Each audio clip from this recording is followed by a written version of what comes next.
ನೋಡಿ, ಕಾಂಗ್ರೆಸ್ನಲ್ಲಿ ಕುಟುಂಬ ರಾಜಕೀಯದ ದರ್ಬಾರ್ ಶುರುವಾಯ್ತಾ? ನೋಡಿ, ಜೆಡಿಎಸ್ ಪಕ್ಷಕ್ಕೆ ಅಣಕಿಸ್ತಾ ಇದ್ರು ಕುಟುಂಬ ರಾಜಕೀಯ ಇದು ಅಪ್ಪ ಮಕ್ಕಳು ಮೊಮ್ಮಕ್ಕಳ ಪಕ್ಷ, ಸೊಸೆದಿರ್ ಪಕ್ಷ, ಇದು ಅವರೇ ಇದ್ದಾರೆ, ಅವ್ರನ್ನ ಬಿಟ್ರೆ ಕಾರ್ಯಕರ್ತರುಗಳಿಗೆ, ನಿಷ್ಠಾವಂತ ನಾಯಕರುಗಳಿಗೆ ಬೆಲೆ ಇಲ್ಲ ಅಂತ ಹೇಳಿ ಜೆಡಿಎಸ್ನ ಟೀಕಿಸ್ತಾ ಇದ್ರು. ಬಟ್ ಈಗ ಕಾಂಗ್ರೆಸ್ನಲ್ಲೂ ಕೂಡ ಕುಟುಂಬ ರಾಜಕೀಯದ ದರ್ಬಾರ್ ಶುರುವಾಗಿದ್ಯಾ? ಯಾಕೆ ಅಂತ ಹೇಳಿದ್ರೆ, ಡಿ ಕೆ ಶಿವಕುಮಾರ್ ಅವರ ಸಂಪುಟದಲ್ಲೂ ಕೂಡ ಎರಡನೇ ತಲೆಮಾರಿನ ನಾಯಕರ ಕಾರುಬಾರು ಶುರುವಾಗಿದೆ. ಸಾಮರ್ಥ್ಯಕ್ಕಿಂತ ಸಂಪರ್ಕ ಮುಖ್ಯನ ಹಂಗಾದ್ರೆ ಅನ್ನುವ ಪ್ರಶ್ನೆ. ಇಲ್ಲಿ ಡಿ ಕೆ ಶಿವಕುಮಾರ್ ಅವರ ಎರಡನೇ ಪಟ್ಟಿ ಹೆಂಗಿರುತ್ತೆ ಅಂತ ನಿರೀಕ್ಷೆ ಮಾಡಲಾಗಿತ್ತು. ಅಲ್ಲಿ ಸಾಮರ್ಥ್ಯ, ಮೊದಲನೇ ಬಾರಿ ಗೆದ್ದಿರ್ತಾರೋ ಎರಡನೇ ಬಾರಿ ಗೆದ್ದಿರ್ತಾರೋ, ಅವರ ಸಾಮರ್ಥ್ಯ ಹೆಂಗಿದೆ, 2028ರ ಚುನಾವಣೆಗೆ ಎಷ್ಟು ಮಟ್ಟಿಗೆ ಸಹಕಾರಿ ಆಗ್ತಾರೆ, ಬಟ್ ಅದ್ಯಾವುದು ಕೂಡ ಕನ್ಸಿಡರ್ ಆಗಿಲ್ಲ.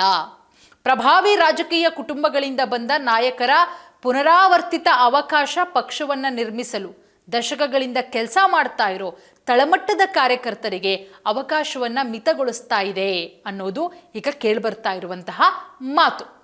ನೋಡಿ, ಭಾರತದ ವಿವಿಧ ರಾಜಕೀಯ ಪಕ್ಷಗಳಲ್ಲಿ ವಂಶ ಪಾರಂಪರ್ಯ ಅಥವಾ ಕುಟುಂಬದಾಧಾರಿತ ರಾಜಕೀಯ ಕೇವಲ ಒಂದು ಅಪವಾದವಾಗಿ ಉಳ್ಕೊಂಡಿಲ್ಲ, ನಿಧಾನವಾಗಿ ಒಂದು ಸಾಮಾನ್ಯ ಪದ್ಧತಿಯಾಗೂ ಕೂಡ ಅದು ರೂಪುಗೊಳ್ತಾ ಇದೆ ಅಂತಲೇ ಹೇಳಬಹುದು.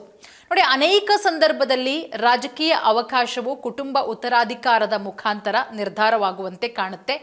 ಕರ್ನಾಟಕ ಸಚಿವ ಸಂಪುಟದ ಇತ್ತೀಚಿನ ವಿಸ್ತರಣೆ ಮತ್ತೊಮ್ಮೆ ಕಾಂಗ್ರೆಸ್ ಪಕ್ಷ ರಾಜಕೀಯ ಕುಟುಂಬಗಳ ಮೇಲೆ ಅವಲಂಬನೆಯಾಗಿದೆ ಅನ್ನೋದನ್ನ ಬಹಳ ಸ್ಪಷ್ಟವಾಗಿ ಗೊತ್ತಾಗುತ್ತೆ, ಎತ್ತಿ ತೋರಿಸ್ತಾ ಇದೆ.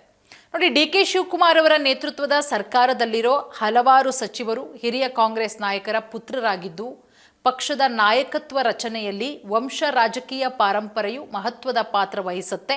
ಇದೆಲ್ಲದಕ್ಕೂ ಕೂಡ ಮೊನ್ನೆ ಆದಂತಹ ಸಚಿವ ಸಂಪುಟ, ಹಿಂದೆ ಆದಂತಹ ಸಚಿವ ಸಂಪುಟ ವಿಸ್ತರಣೆ, ಇದೆಲ್ಲದಕ್ಕೂ ಕೂಡ ಪುಷ್ಟಿ ಕೊಡುತ್ತೆ.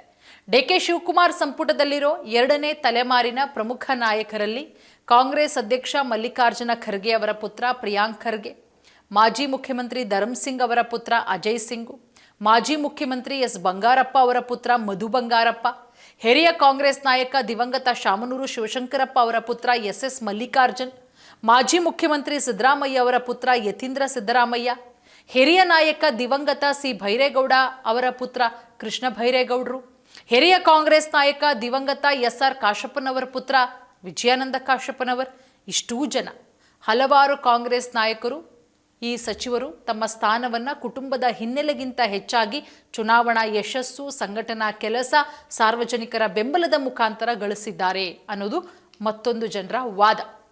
ಅವರಲ್ಲಿ ಹೆಚ್ಚಿನವರು ಚುನಾಯಿತ ಹುದ್ದೆಗಳನ್ನು ಅಲಂಕರಿಸಿರಬಹುದು, ತಮ್ಮದೇ ಆದ ರಾಜಕೀಯ ಗುರುತನ್ನು ನಿರ್ಮಿಸಿಕೊಂಡಿರಬಹುದು. ಆದರೂ ಪ್ರಭಾವಿ ರಾಜಕೀಯ ಕುಟುಂಬಗಳಿಂದ ಬಂದಂತಹ ನಾಯಕರ ಪುನರಾವರ್ತಿತ ಅವಕಾಶ ಪಕ್ಷವನ್ನು ನಿರ್ಮಿಸೋದಕ್ಕೆ ದಶಕಗಳಿಂದ ಕೆಲಸ ಮಾಡ್ತಾ ಇರೋ ತಳಮಟ್ಟದ ಕಾರ್ಯಕರ್ತರಿಗೆ ಅವಕಾಶವನ್ನು ಮಿತಿಗೊಳಿಸುತ್ತೆ.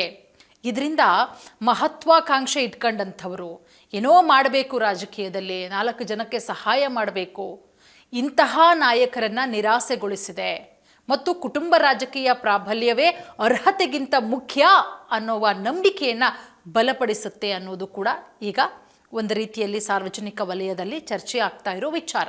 ಬೆರಳೆಣಿಕೆಯಷ್ಟು ಕುಟುಂಬಗಳ ಮೇಲೆ ಅತಿಯಾದ ಅವಲಂಬನೆಯು ಆಂತರಿಕ ಪ್ರಜಾಪ್ರಭುತ್ವವನ್ನು ದುರ್ಬಲಗೊಳಿಸಬಹುದು, ಹಲವಾರು ಕಾಂಗ್ರೆಸ್ಸಿಗರು ಕೂಡ ಹೇಳ್ತಾ ಇರೋದು. ಬಟ್ ಕಾಂಗ್ರೆಸ್ ಪಕ್ಷ BJP JDS ಅನ್ನು ಹೇಳುತ್ತೆ ಇದು ಅಪ್ಪ ಮಕ್ಕಳು ಪಕ್ಷ, ಕುಟುಂಬ ಪಕ್ಷ ಅಂತ ಹೇಳಿ. ಬಟ್ ಈಗ ಕಾಂಗ್ರೆಸ್ಸನ್ನು ಯಾವ ರೀತಿ ಹೇಳಬೇಕೋ ಗೊತ್ತಿಲ್ಲ. ಪಕ್ಷದ ತಳಮಟ್ಟದ ಕಾರ್ಯಕರ್ತರು, ಪಕ್ಷವನ್ನು ತಳಮಟ್ಟದಿಂದ ಬೆಳೆಸಿದಂಥ ಕಾರ್ಯಕರ್ತರನ್ನು ಬಲಿಕಟ್ಟು ರಾಜಕೀಯ ಉತ್ತರಾಧಿಕಾರಿಗಳಿಗೆ ಒಲವು ತೋರ್ತಾ ಇರೋದು ಎಷ್ಟು ಮಟ್ಟಿಗೆ ಸರಿ? ದೀರ್ಘಾವಧಿಯ ಸಾಂಸ್ಥಿಕ ಸವಾಲುಗಳು, ಆಂತರಿಕ ಪ್ರಜಾಪ್ರಭುತ್ವ ಬಗ್ಗೆ ಟೀಕೆಗಳನ್ನು ಎದುರಿಸಬೇಕಾಗತ್ತೆ ಮುಂಬರುವಂತಹ ದಿನಗಳಲ್ಲಿ. ಹಾಗಾಗಿ ಇದೆಲ್ಲವನ್ನ ಕೂಡ ಕಾಂಗ್ರೆಸ್ ಪಕ್ಷ ತಿದ್ಕೋಬೇಕು ಅಂತ ಹೇಳಿ ರಾಜಕೀಯ ಪಂಡಿತರು ಅಭಿಪ್ರಾಯವನ್ನು ವ್ಯಕ್ತಪಡಿಸಿದ್ದಾರೆ. ಸೊ ಏನಾಗಬಹುದು? ಈಗಲಾದರೂ ರಾಹುಲ್ ಗಾಂಧಿಯವರು, ಸೋನಿಯಾ ಗಾಂಧಿಯವರು, ಪ್ರಿಯಾಂಕಾ ಗಾಂಧಿ, ಮಲ್ಲಿಕಾರ್ಜುನ ಖರ್ಗೆ, ಡಿ ಕೆ ಶಿವಕುಮಾರ್ ಅವರು ಇದೆಲ್ಲವನ್ನ ಮನಗಂಡು ಒಂದಷ್ಟು ಬದಲಾವಣೆಗಳನ್ನು ಮಾಡ್ತಾರಾ? ಕಾದು ನೋಡಬೇಕು.